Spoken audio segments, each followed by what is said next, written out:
కార్తీక్‌ని award తీసుకోవడానికి stage మీదకి పిలుస్తూ ఉంటారు. ఇంతలో అక్కడ ఉన్న కార్తీక్ ఏం చెయ్యాలో తెలియక అలా ఆలోచిస్తూ ఉండిపోతాడు. ఇంతలో అక్కడ ఉన్న దీప మాత్రం "ఏంటి బాబు అలా ఆలోచిస్తున్నారు?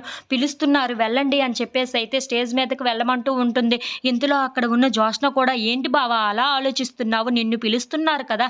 వెళ్ళు స్టేజ్ మీదకి. ఏం చెప్పాలనుకుంటున్నావో అదే చెప్పు" అని చెప్పేసైతే అంటూ ఉంటుంది. ఇంతలో అక్కడ ఉన్న వాళ్ళ తాతయ్య జ్యోత్స్న వైపు చాలా కోపంగా చూసి "ఇది చూడడానికేనా నన్ను ఇక్కడికి ఇలా పిలిపించావు" అని చెప్పేసైతే చాలా కోపపడుతూ ఉంటాడు. ఇంతలో అక్కడ ఉన్న జ్యోత్స్న మాత్రం "ఏంటి తాతయ్య మీరు అలా మాట్లాడుతున్నారు? నేను మీ రక్తం పంచుకొని పుట్టడమే కాదు, మీ ద్వేషాన్ని కూడా పంచుకొని పుట్టాను. అందుకే ఇప్పుడు ఏం జరుగుతుందో మీరే చూడండి" అని చెప్పేసైతే అంటూ ఉంటుంది. ఇంతలో అక్కడ ఉన్న కార్తీక్ స్టేజ్ మీదకి వెళ్ళి "అందరికీ నమస్కారం. ఇలా నాకు అవార్డు రావటం చాలా సంతోషకరంగా ఉంది. కానీ ఒక విషయం మార్చాల్సి ఉంటుంది ఇందులో" అని చెప్పేసైతే అంటూ ఉంటాడు. ఆ మాటలు వినగానే అక్కడ ఉన్న వాళ్ళందరూ అయితే ఒక్కసారిగా షాక్ అయిపోయి కార్తీక్ వైపు అలా చూస్తూ ఉండిపోతారు. అవును, ఈ అవార్డు రావాల్సింది నాకు కాదు జ్యోత్స్నకి అని చెప్పేసైతే కార్తీక్ అంటూ ఉంటాడు. ఆ మాటలు వినగానే అక్కడ ఉన్న దీప, అక్కడ ఉన్న వాళ్ళ తాతయ్య అయితే ఒక్కసారిగా షాక్ అయిపోతూ ఉంటారు. ఇంతలో అక్కడ ఉన్న జ్యోత్స్న మాత్రం చాలా సంతోషిస్తూ ఉంటుంది.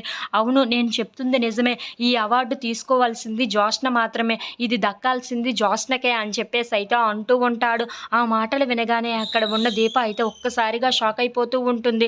ఇదన్నింటికి గల కారణం ఎవరు అంటే జ్యోత్స్న మాత్రమే అని చెప్పేసైతే అంటూ ఉంటాడు. ఆ మాటలకి అక్కడ ఉన్న దీప అయితే "ఏంటి కార్తీక్ బాబు ఇలా మాట్లాడుతున్నారు" అని చెప్పేసైతే అనుకుంటూ కార్తీక్ వైపు అలా చూస్తూ ఉండిపోతుంది. ఇంతలో జ్యోత్స్న వైపు చూసి "ఏం చేశావు నువ్వు? కార్తీక్ బాబుని ఏ మాయ మాటలు చెప్పి మార్చేశావు? ఎందుకు ఇలా మాట్లాడుతున్నారు?" అని చెప్పేసైతే అడుగుతూ ఉంటుంది. ఇంతలో అక్కడ ఉన్న జ్యోత్స్న చాలా కోపంగా దీప వైపు చూసి "ఏం చేశానో అదే చేశాను. ఇప్పుడు ఏం చెయ్యాలనుకున్నానో అదే జరిపించాను కూడాను. ఇప్పుడు నువ్వు ఏం చేయగలవు దీప?